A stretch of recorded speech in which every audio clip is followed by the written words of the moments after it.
Hello, hello, hello. Welcome. Debs Cooper, global stressologist. Today's call is a goodie. A goodie, goodie, goodie. I'm talking about the story you keep telling yourself that no longer serves you. And I giggle as I think about this because there's a few stories I've got going on that are clearly ready to be let go. So I just want to let you know, first, you're human. That's where we're going. But drop in the chat, let me know if you're watching this live or if this is a replay. And grab your note-taking device, because this is something that everybody has to deal with at some point in time.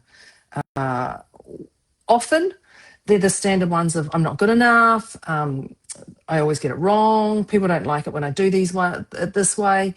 Anything along those lines that just make you question your internal dialogue.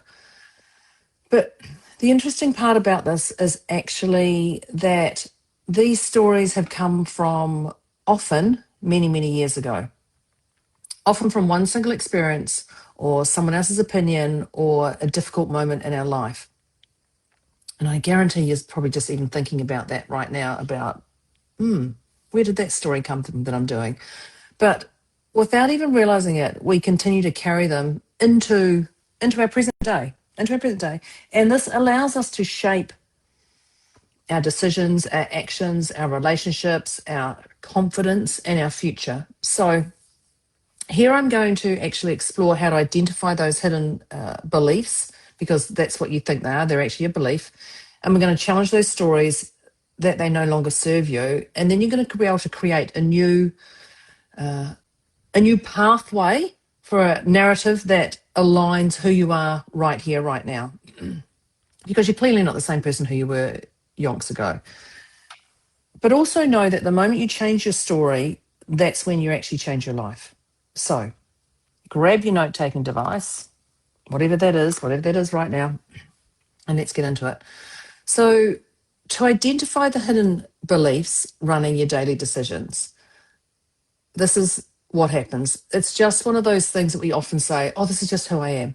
Or you repeatedly avoid opportunities because you assume you're going to fail, or someone else will get that. There's no point in me putting my hand up. Or you find yourself repeating the same patterns in relationships, work, health over and over. So here's your resolution. I want you to question yourself. Where did this, now you can call it a belief, or where did this story, you can call it anything, or where did this sentence, or whatever you want to label it, just label it that. Where did this belief come from? Where did this story come from? Whatever that is, you're going to question that. Where did this come from?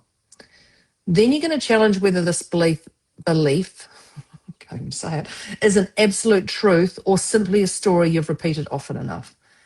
Now, that's the interesting one. So to actually challenge whether this is an absolute truth or simply a story, you're going to write down the evidence in your life that shows you have succeeded, you have spoken up, you have handled challenges well, any of those things. Like you're presenting that to the court, your evidence to the court. So you're going to write that evidence from your life that shows that you have succeeded, that you have handled challenges, that you have spoken up. Now, when I'm talking about write down evidence, I want you to go, where was it? When was it? Who to? And who saw? And they're very four simple little questions, four little statements from that memory bank. Where was it? When was it? Who to? And who saw? Because you can go, yeah, sure, I've succeeded. Yeah, I have. But you actually you can't think specifically of an example. So where was it? When was it? Who to? And who saw? And this just already calms your farm down, because the more of these you stack, the more you go, actually, I can survive. This is not a truth. This is an old truth. This is not the same one. But you've got to remember that beliefs are learned. They're learned from us. We've learned them. So it also means that you have the power to unlearn them. If you've learned them, you've also got the power to unlearn them. Where was it? When was it? Who to? And who saw? And that's going to help you where that belief came from the moments where it has been the opposite. So number 2 I'm going to give you is notice the evidence I want you to look at the evidence that contradicts your limiting story. I'm just throwing in limiting word. So it could be when someone goes, "You've done so well. Thanks very much for helping me." You're like, "Oh, it's nothing."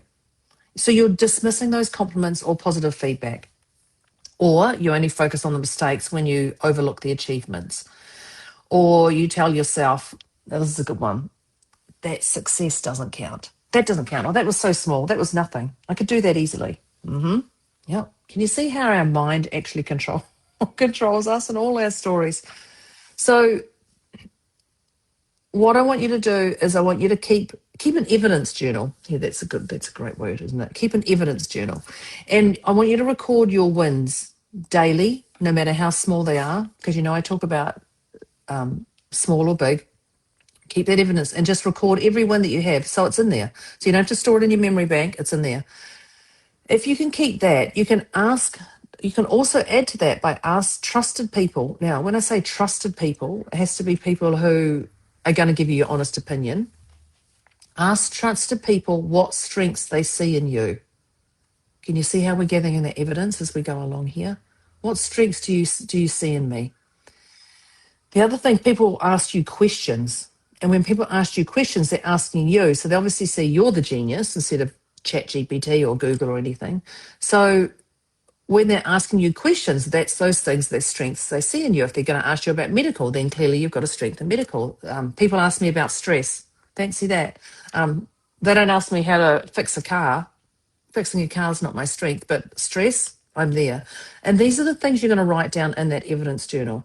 So when you're asking other people for that, just look at what questions they actually asked you. Once you've started gathering this, everything inside you will just start to feel a little bit calmer. You'll go, okay, this is actually happening around me. And this is what we want you to see, that this is happening around you. So then you can review your previous achievements. Now, when I talk about your previous achievements, that's the ones that we've put down. And you're going to notice some reoccurring success. You're going to notice that reoccurring success that you go, actually, yes, I can see this, I can see this. And when that story pops in, you can say to yourself, what evidence exists that the story may not be completely true? What evidence exists that the story may not be completely true? And if you've kept that evidence journal and your memory bank there, this is just going to wipe those stories out. You're going to go, yep, there's enough of those that take that one story and eliminate it. Now, one of my favorite ones is our self-talk. And I'm going to talk about our self-talk because when you can be aware of your self-talk, you can obviously upgrade your language. And the self-talk is things like, I always mess things up, or always, or never, or can't, or should, or you criticize yourself more harshly than you would anyone else. Because there's times that I talk to myself that I would never talk to people, and I hear it and I go, oh, and I can feel that clenching inside my whole body. So this is what I'm talking about, that you would not say to other people you love or people even you don't love. So your inner dialogue leaves you feeling depleted or discouraged. We know those ones. So instead of saying, I'm terrible with money, you can say, I'm learning to manage money more. So it's just going to change a few little pieces of our language. So you're going to listen carefully to your daily language. And in fact, one of the 4 agreements is be impeccable with your words. So when that happens, you can hear yourself. So listen carefully to your daily language. You're going to replace your absolute statements with possibility-based language. So you're going to ask yourself, would I speak to someone I love this way? And you're going to change the wording as you go along. Now, there's going to be days that you're still going to slip back into, oh, I can't believe you did this again. There's going to be that perceived negative talk. Absolutely. So when you do that, you just recalibrate and start again. Just start fresh again. And I want you to take the time to create new empowering statements that reflect who you are becoming. So think of those new empowering statements that reflect who you are becoming. And in fact, drop them in the chat. I'd love to see what they are in the chat, or private message me if you'd love. The next one I'm going to say is taking small actions that reinforce the new story. And when I talk about small actions, I'm talking about you keep waiting till you feel confident before taking action, or I'll start when this happens, or you're more in a planning mode, but really actually jump out of that planning mode. So it's plan, plan, plan, plan, plan. Then when things are happening, you actually don't jump into that action or forward thinking. So with this, I want you to choose one action that aligns with the person you want to become.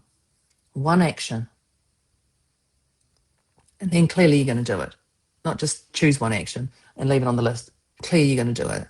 And I want you to celebrate progress rather than perfection, because progress is actually perfection. Just telling you, but that's a whole nother story. But you're going to celebrate that progress rather than that perfection. And you're going to focus on your consistency over your intensity to get things done. You're going to focus on that consistency over your, someone just popped up then, over your intensity of what it is. And you can start your day with this. This is a great one just even to start thinking. What would the future version of me be doing today? What's the future version of me be doing today? And that you can go, oh, I know what I'll do. I'll eat a little bit healthier. Great. Then eat healthier. Then obviously you're going to take action again. You're going to take action on this one from this. So it's not just what would the future version of me look like and do, and then not do it. You're clearly going to have to do it, aren't you? Yes. So also the other one I'm going to give you today, and I'm sure you might have heard this before. You may have heard this one before, and this is don't take things personally. That's also another one of the 4 agreements. Don't take things personally. I don't know how many times I say this in a week to people, but other people's words and behaviours are reflections of their own experiences, of their own values, of their own perceptions, of their own stories that they've seen or been part of or they've heard. They are theirs, not yours. So when you can stop making everything about you, this frees you up, and you don't have to carry stories that were never yours to begin with. If you want to go back to those stories and take some time, find a nice space, create a beautiful environment and find a space and start looking at those stories and unpack them one by one. It won't take you long, because as soon as you start unpacking them, you'll realize that they're all the same, that they were never about you anyway. It was all about them. So try not to make anything about you. And their stories are their stories. The next one I'm going to say is your glitter bomb. Do more glitter bombs. And when I talk about your glitter bomb, that could be wearing your favourite lipstick. It could be drinking out of a wine glass, your water. It could be using a purple pen. Whatever that is, I just don't have my glitter bottle. It's just over there, otherwise I'd show that. But I want you to do things, spend time doing things that generally light you up, give you a spark. They give you energy, effervescence, and they give you meaning and fulfillment. And when you're doing those things, that actually helps you dissolve all your old narratives, and it reconnects you to who you truly are. Now, that might mean phone a friend. It might be get on a call with me, whatever that is. But do more glitter bombs, and don't just schedule them aside to do one a day. Do them often. Do them every hour and a half. Go do something that's different, that actually gives you that spark, or every hour, or not even a time frame. Just go, you know what? Now I'm just going to go and I'm going to spray myself with perfume, if that's what it is, or whatever that glitter bomb is, or just do a stretch, move from your office, whatever that is. Do more and more glitter bombs, because that's the things that get you through and function daily. And you know this one. Guess what I'm going to say? Remember, you're not alone. You're not alone. Debs Cooper. Da, da, da, da, da. Just know that there's a lot of people out there who are quietly, some are not, carrying stories of not being enough. They're not worthy enough. They're not belonging in the wrong spot. Everyone carries those stories at one stage. It depends if it's a 10 out of 10 or a 0 out of 10 or a 1 out of 10. So I want you to remember me, clearly. Remember me. I want you to reach out. I want you to ask for support. And just know that first port of connection of reaching out is the most vital, because that's the part that can change everything. And that's when you actually go, yeah, I'm ready to change. I'm ready to change. 20 years. Don't waste your time. But I'm just going to end it here, because I want to leave you with this thought. You are not your past. You are not your mistakes. You are not a label, an opinion, or a single moment in time. You are far greater than any story you've ever repeated about yourself. And the stories you've carried may have served a purpose at one point in your life, but they're no longer helping you grow and move forward right now. So I think it's time to thank them for what they taught you and choose a different story. But this next story you're going to do is built on possibilities rather than limitation, and a story that honors your strength, your experience, your potential, and your wisdom. You don't have to rewrite the whole book overnight. I suggest you don't, because, we need to function in this world. But the first step is it can change with one sentence, taking one small action or making one different choice. So I want you to think, what is the story I'm ready to let go of? And what is the new story I'm choosing instead? What is the story I'm ready to let go of? And what is this new story I'm choosing instead? So there's clearly a story going on for you to show up today. So thank you for being here. Thank you for being here. Thank you for showing up yourself and for being willing to explore what is possible. You matter, your story matters, and the next chapter is still being written. So this is Debs Cooper signing off, Global Stressologist. Thank you very much. The story you keep telling yourself that no longer serves you. Have an inspiring day, evening, or weekend when you watch this, and I look forward to connecting with you in the comments or in the private chat. Thanks very much. Bye.